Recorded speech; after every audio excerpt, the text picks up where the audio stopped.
अब इसके और छोटे छोटे टुकड़े करो।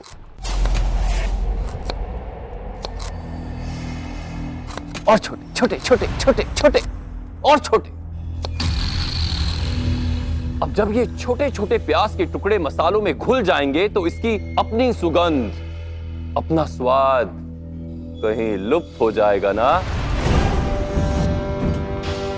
जी सम्राट, इसलिए ध्यान रखा जाता है कि प्याज का आकार अधिक छोटा ना हो, जिससे वो अपनी विशेष सुगंध और स्वाद खो ना दे। इससे आप क्या समझे महामात्य? यही महामहिम कि सेल्यूकस सदैव छिपकर प्रहार करेगा ताकि पीछे कोई संकेत ना रहे।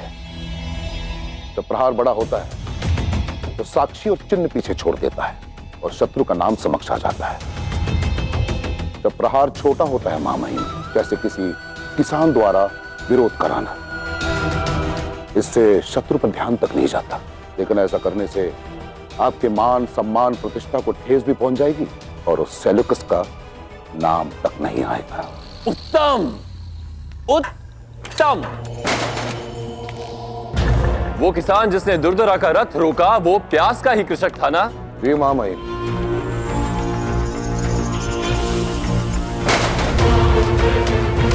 इससे पहले कट्टा प्याज हमारी आंखों में आंसू लाने का कारण बने, उसे तल देते।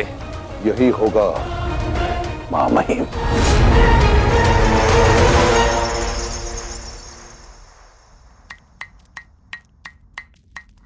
वो साधारण सा युवक जिसका बचपन अभी तक समाप्त नहीं हुआ, सम्राट ने उसे आपके ऊपर का मान दे दिया। शमन देव, वो शमन देव जो पिछले 5 वर्षों से मेरे अंगरक्षक है, अब आपका मान वो कल का लड़का ले जाए और आप मौन है। आश्चर्य, आपका शौर्य, आपका स्वाभिमान ललकार नहीं रहा। ये सम्राट का चुनाव है राजकुमारी, मैं भला इसके विरुद्ध कैसे जा सकता हूँ? आपका विचार सुनकर तो ऐसा लग रहा है कि सम्राट का निर्णय उचित ही था। जो व्यक्ति अपने अधिकार के लिए नहीं लड़ सकता, वो मेरी रक्षा कैसे कर सकता है? आपके धमनियों में रक्त है या पानी शमन देव? मेरी धमनियों में रक्त नहीं, शौर्य बहता है राजकुमारी, और इसका प्रमाण मैं समय समय पर दे चुका हूँ। कदाचित उचित कहा आपने, सम्राट के आदेश का पालन करने के लिए मैं मौन रहा, किंतु अब नहीं। अब मैं अपने अधिकारों के लिए अवश्य लड़ूंगा। ये हुई ना वीरों वाली बात। जाइए, लड़िए अपने अधिकार के लिए, विजय आप ही की होगी।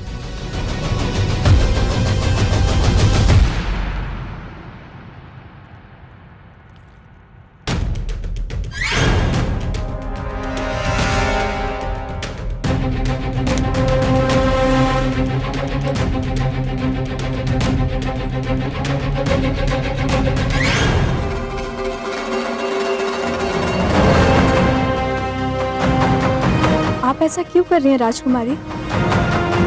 अपने ही भ्राता और मगधपति सम्राट धनानंद के निर्णय के विरुद्ध जा रही हैं आप? इस संसार में इकलौती मैं ही हूँ जिसकी बड़ी सी बड़ी भूल सम्राट क्षमा कर देते हैं। किंतु अब वो दास मेरी श्रेणी में आ गया है। सम्राट ने न केवल उसे उसके दुस्साहस के लिए क्षमा किया, परंतु उसे पुरस्कार भी दिया। मैं ये नहीं सह सकती शिप्रा। मैं ऐसी स्थिति आनी ही नहीं दूंगी जहां वो दास मेरे बराबर आ सके। अब तुम देखना कैसे मेरे मार्ग का कांटा निकलता है।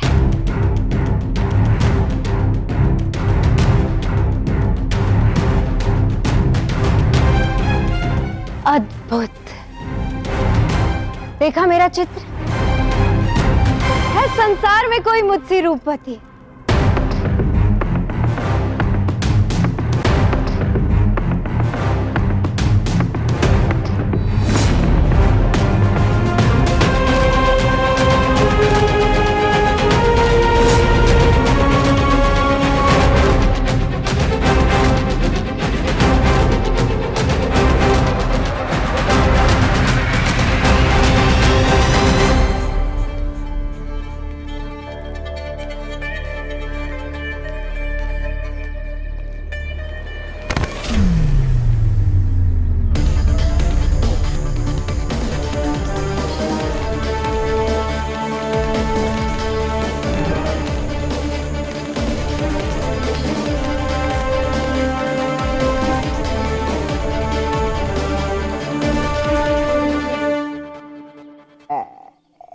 ऐसे क्या देख रहे हो बंधु?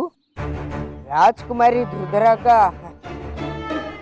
अंगरक्षक हूँ, अपना दायित्व निभा रहा हूँ। जानते हैं, पर तुम नहीं जानते कि हम राजकुमारी के पुराने सुरक्षा प्रहरी हैं। अच्छा, परिचय सुनकर अच्छा लगा। अब मैं जाऊँ? चले जाना, किंतु तनिक वो हमारी तलवारें तो हमारे हाथ में देते जाओ।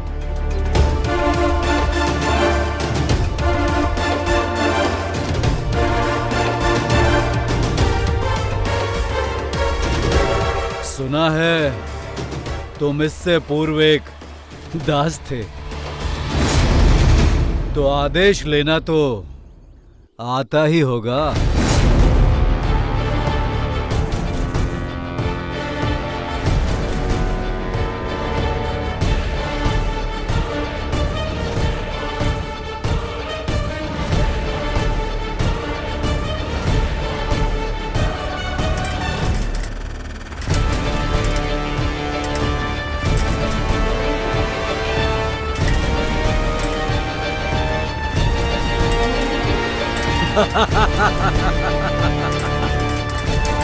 बालक से बोझ संभाले नहीं संभल रहा।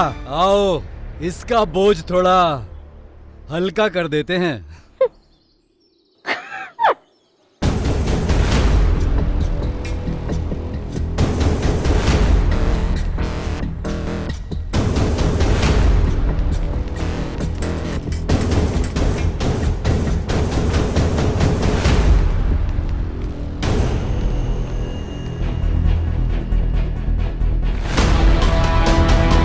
महल में जाना है तो हमें परास्त करके दिखाओ।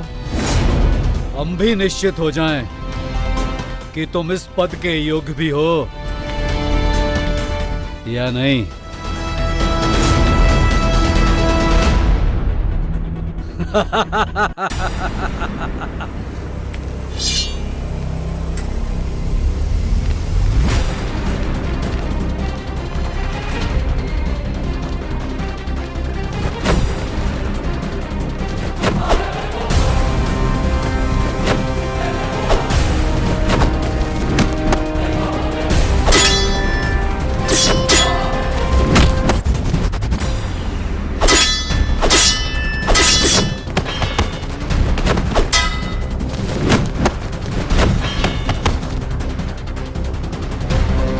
तुम सब भूल कर रहे हो, मुझे सम्राट ने स्वयं इस पद के लिए नियुक्त किया है।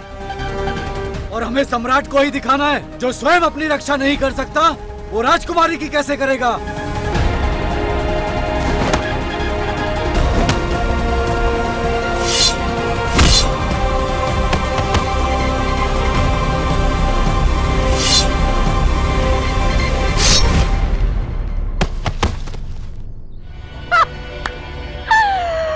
उत्तम, ये हुई ना बात।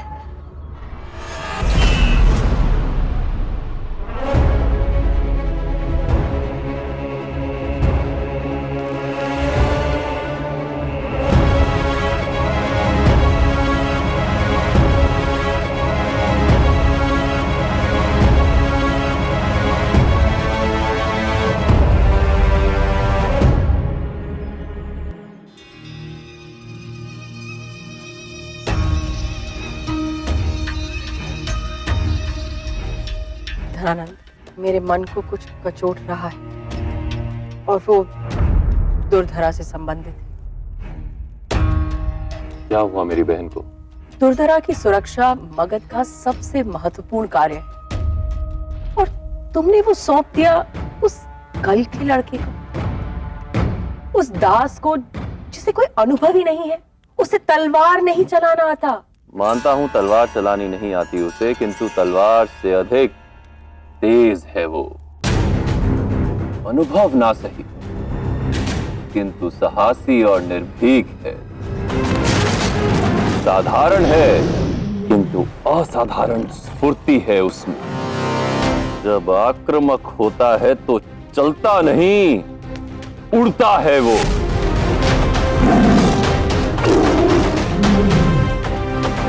आज अवश्य वो एक दास है, किंतु उसकी व्यक्तित्व में जन्मजात नेता है, नेतृत्व करना जानता है वो। दाइमा, उसने जो किया उसके पश्चात मेरे पास दो मार्ग थे। पहला, मैं उसकी हत्या कर दूं, किंतु यदि मैं ऐसा करता तो उसकी प्रतिभा और पराक्रम व्यर्थ चले जाते। और दूसरा कि मैं उसे दंड देता, और ऐसा करने से भविष्य में कदाचित वो मेरे समक्ष मेरा सबसे शक्तिशाली शत्रु बनकर खड़ा हो जाता और संभवतः अपनी सेना लेकर खड़ा होता। धनानंद, तुम उस दास को कुछ ज्यादा ही महत्व दे रहे हो।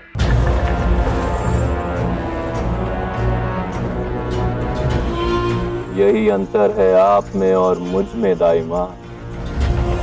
दूरदर्शिता, दूर की देखने की शक्ति जो मुझ में है वो आप में नहीं।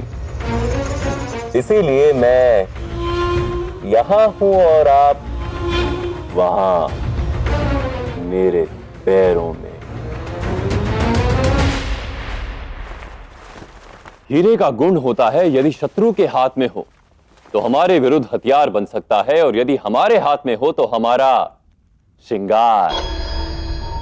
इस प्रकार के प्रतिभा के धनी युवक को यदि अनुचित मार्गदर्शन मिला तो वो मेरे विरुद्ध जा सकता है। इसीलिए मैंने उसे अपना बना लिया। अब तलवार उसकी होगी किंतु वो लड़ेगा मेरे लिए। इस युवक पर मुझे व्यक्तिगत रूप से ध्यान रखना होगा और उसे अपने पास, बहुत पास रखना होगा, क्योंकि ढाल को तलवार से अधिक समीप रखना होता है। यदि इस युवक को उचित मार्गदर्शन मिला तो ये मेरी ढाल बनेगा, और यदि अनुचित मार्गदर्शन तो मुझ पर प्रहार करने वाली तलवार।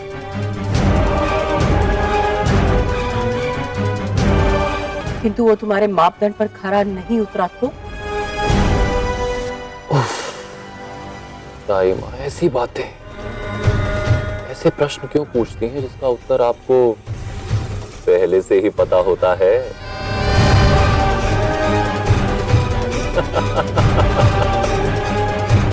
अभी चिंता करने की कोई आवश्यकता नहीं है दाइमा।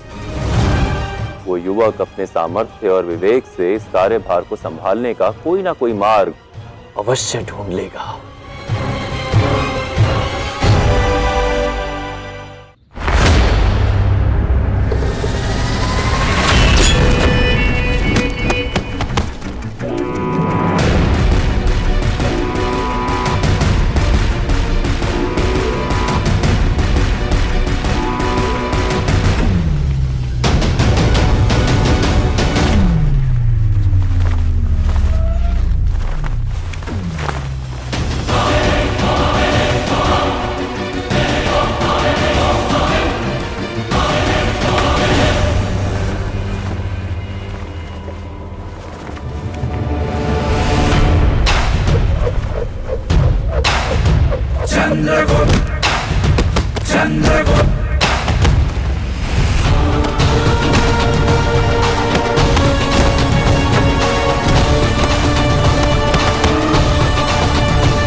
अभी अभी कुछ क्षण पूर्व मगध सम्राट ने मुझे ये प्रण दिलवाया था कि तुम्हारा अंगरक्षक होने का दायित्व निभाते हुए मुझसे पूर्व मैं तुम्हारे प्राणों की रक्षा करूं। अनुरोध है कि अब कोई ऐसी स्थिति को जन्म ना दो जिससे कि मुझे खेद हो कि मैंने अपने प्राणों की बाजी एक नक्चड़ी, स्वार्थी, क्रूर और घमंडी लड़की के लिए लगाई। लगता है तुम्हें अनुमान नहीं है कि अंतिम बार जिसने मेरे साथ दुर्व्यवहार किया उसके साथ क्या होने वाला है। हाँ, सही सोच रहे हैं। वही किसान जिसने मेरे मार्ग में प्याज फेंके थे।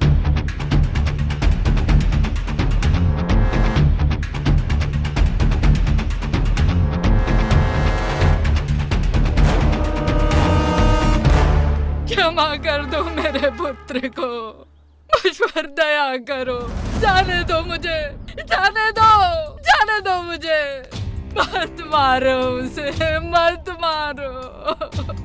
अरे 2 दंड देना है, मुझे दे दो। नहीं, कृपा करो राजकुमारी, मेरे पुत्र को क्षमा कर दीजिए।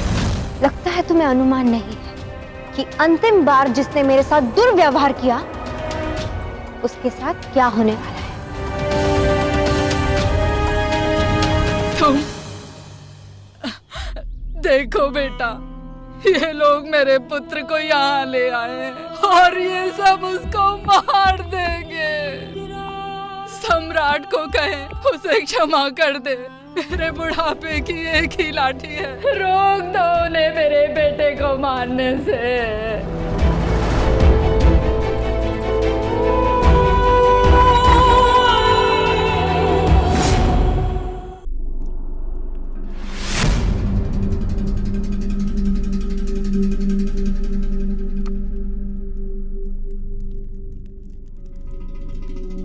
अद्भुत, क्या स्वादिष्ट व्यंजन है।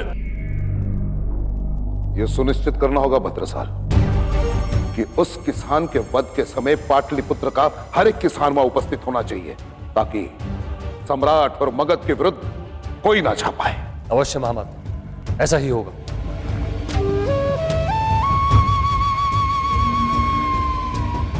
महामहिम, क्या आप वध स्थल पर जाना चाहेंगे? नहीं, किंतु उसको यह अवश्य बताना कि आज भोजन में मैंने उसके खेत के प्याज खाए हैं और उसे मेरी ओर से धन्यवाद कहना। जी महामहिम। आप ऐसे नहीं कर सकते सम्राट।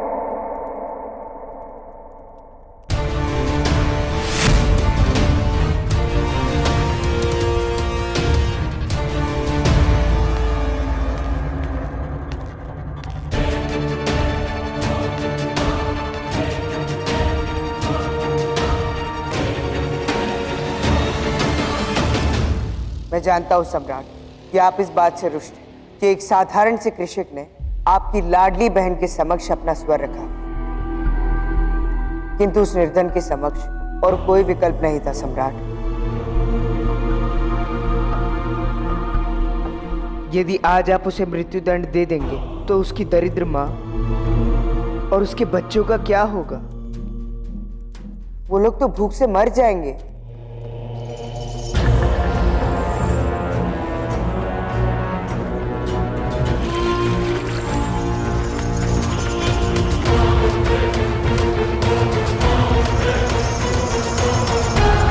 महामात्य, मैंने अपना मन बदल लिया है।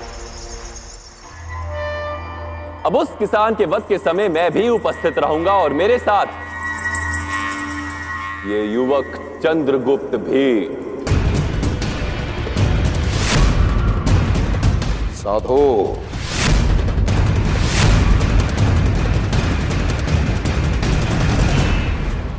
मुझे क्षमा कीजिए, मुझे क्षमा कीजिए, मैं आवेश में था, भूल हो गई, मुझे क्षमा कर दीजिए।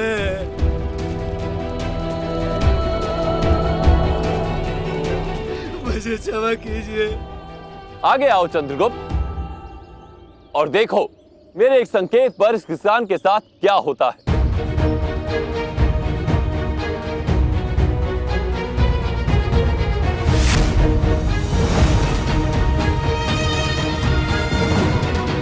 मुझे क्षमा कर दीजिए, मुझसे भूल हो गई, मैं आवेश में था, मुझे क्षमा कर दीजिए।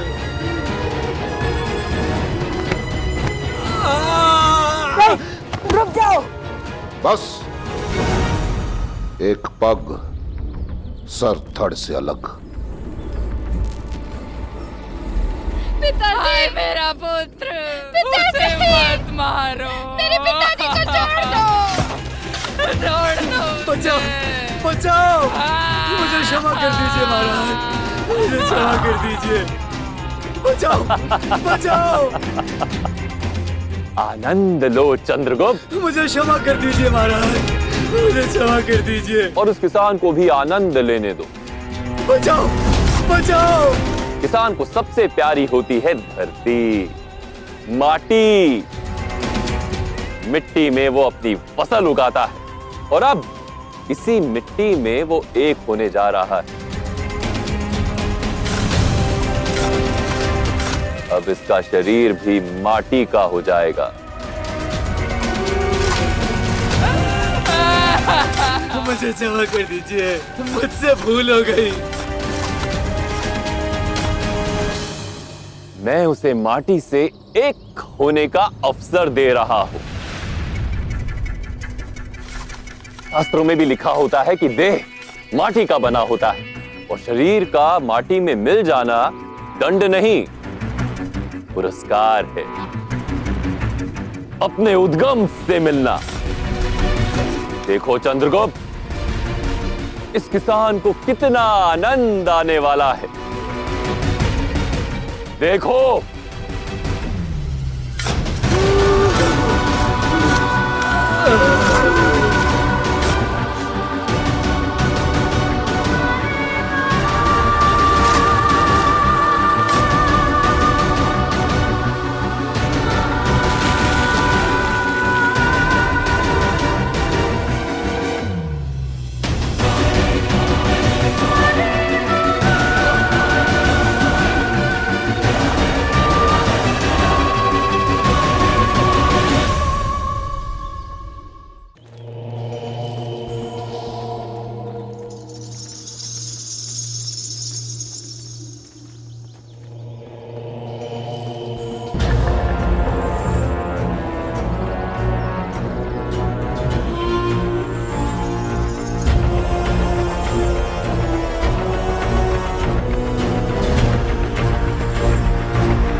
किसान माटी को श्वेत देता है, परंतु इस किसान ने तो सीमा पार कर अपना शरीर भी माटी को दे दिया। फसल में कीड़ा लगा हो तो उसे जला दिया जाता है, उसके बीजों का बलिदान कर दिया जाता है, किंतु मैं इस किसान के बलिदान को व्यर्थ नहीं जाने दूंगा।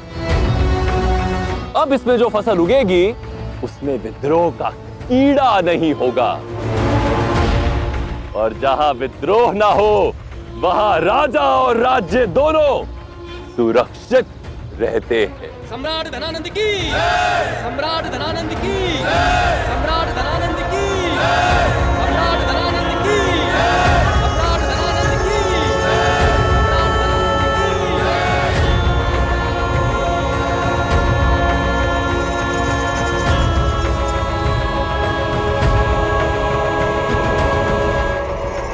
मुझे क्रांतिकारी विचार और क्रांतिकारी लोग बिल्कुल पसंद नहीं है चंद्रगुप्त।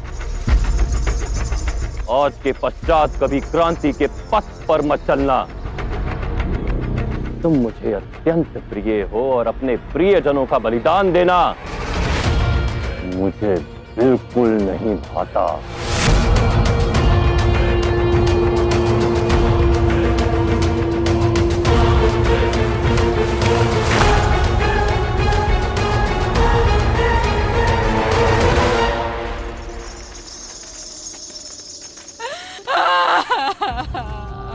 हाय मेरा पुत्र।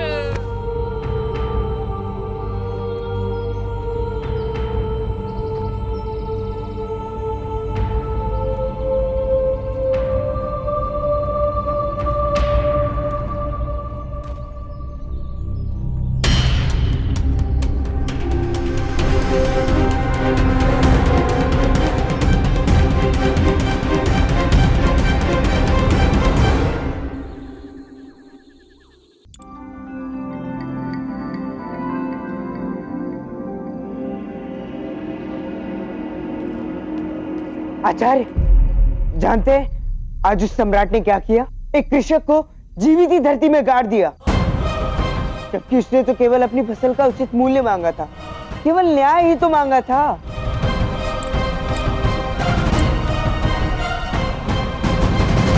न जाने क्या होगा उसके परिवार का, उसकी वृद्ध मां का और उस पर आश्रित उसकी संतानों का। उनके परिवार से तो मानो जीवन की छती छीन ली गई। उसकी मां ने मुझसे गुहार भी लगाई थी कि मैं उसके पुत्र को बचा लूं, किंतु मैं विफल रहा। ठीक उसी प्रकार जिस प्रकार सम्राट धनानंद ने मेरी आंखों के समक्ष पिपलीवान के राजकुमार को मार दिया था।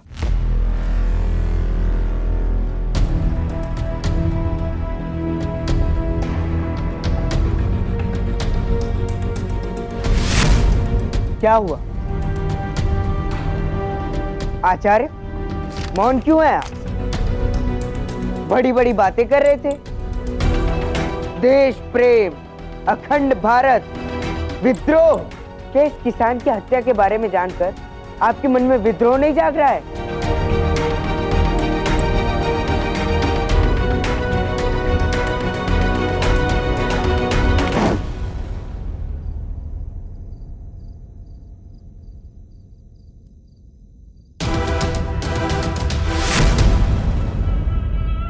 आचार्य, बड़े ही विचित्र व्यक्ति हैं आप। इतने अंधकार में भी कैसे लिख पा रहे हैं आप? क्योंकि अंधकार केवल हमारी आंखों की देखने की दृष्टि खोता है, हमारे उद्देश्य की दृष्टि नहीं खोता। इसीलिए मैं अंधकार में भी लिख पाता हूं। परंतु तुम्हारे पास अभी अंधकार में देखने की दृष्टि नहीं है। किंतु कोई बात नहीं, मैं करूंगा तुम्हारा मार्गदर्शन। सीधे चलकर 5 कदम जाओ, तुम्हारा भोजन और कंबल रखा है, उन्हें लो और जाओ यहां से।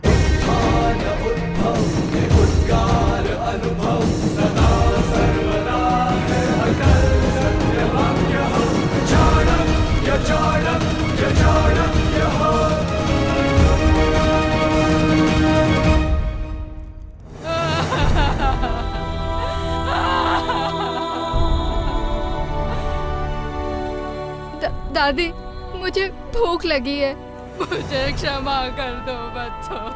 आज तुम्हें भोजन नहीं करवा पाऊं।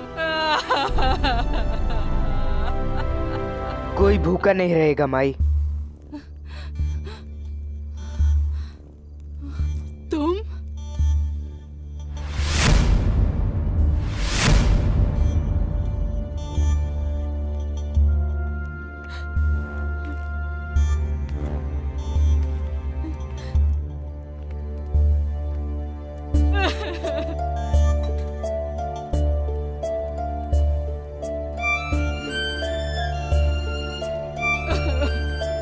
क्षमा करना माई, मैं तुम्हारे पुत्र की रक्षा नहीं कर पाया।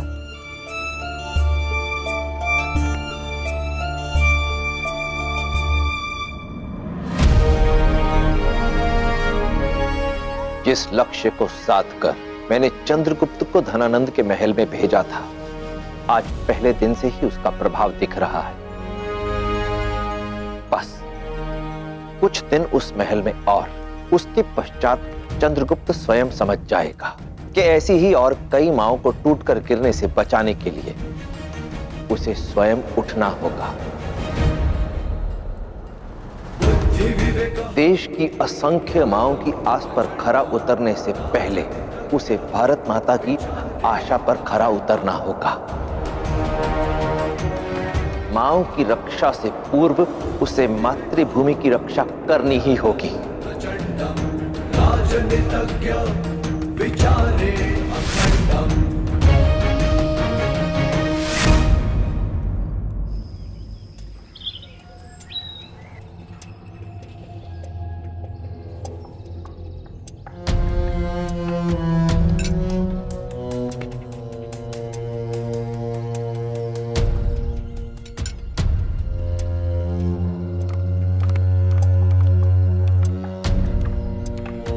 महामहिम की जय हो।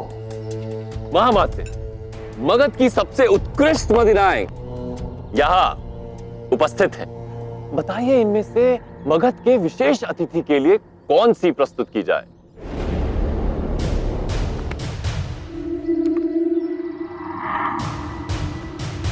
उत्कृष्ट महामहिम।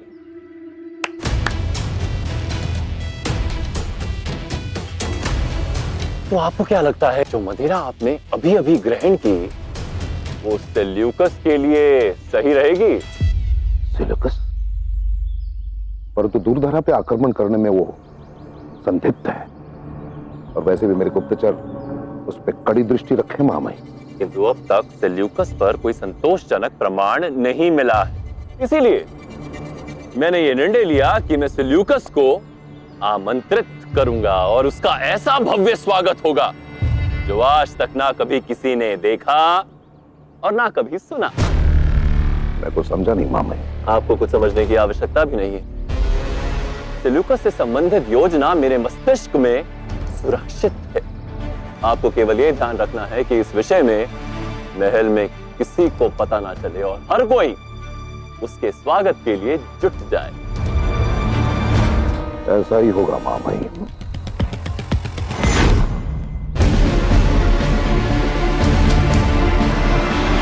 महामाते, ये मगध के हर पौधे पर श्वेत गुलाब उग रहे हैं क्या?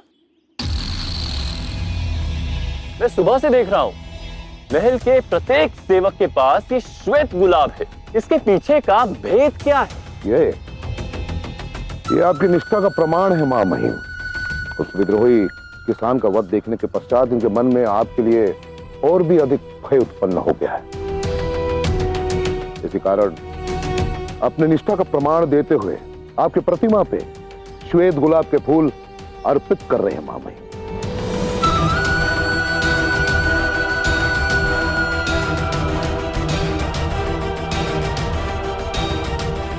हिंदू महामाते, जब मैं यहाँ स्वयं उपस्थित हूँ तो फिर मेरे प्रति अपनी निष्ठा का प्रमाण मेरी प्रतिमा पर क्यों? समझ गया महामहिम।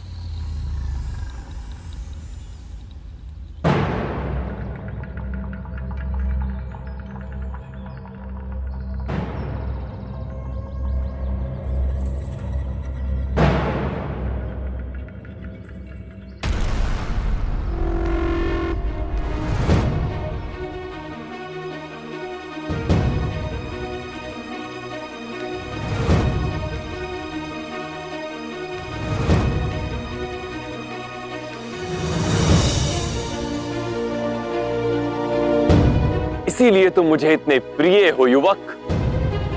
सीख को आत्मसात कर लेते हो।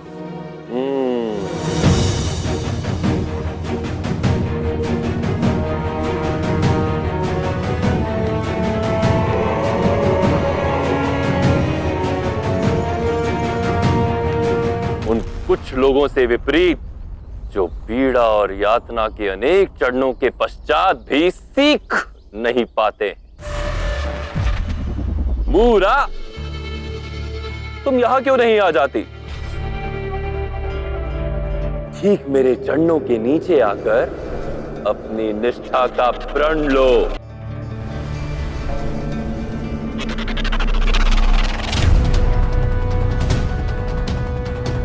झुकी झुकी दाइमा, शतरानी की आंखें झुकी। कदाचित इसका सारा गर्व और अहंकार इसके पुत्र के साथ भगवान को प्यारा हो गया।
अगला।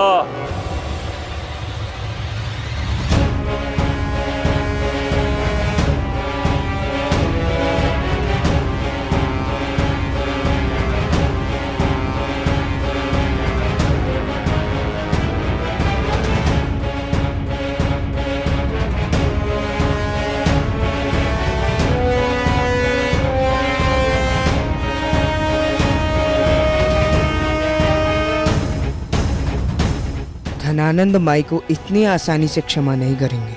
वो माई के इस दुस्साहस का उत्तर अवश्य देंगे।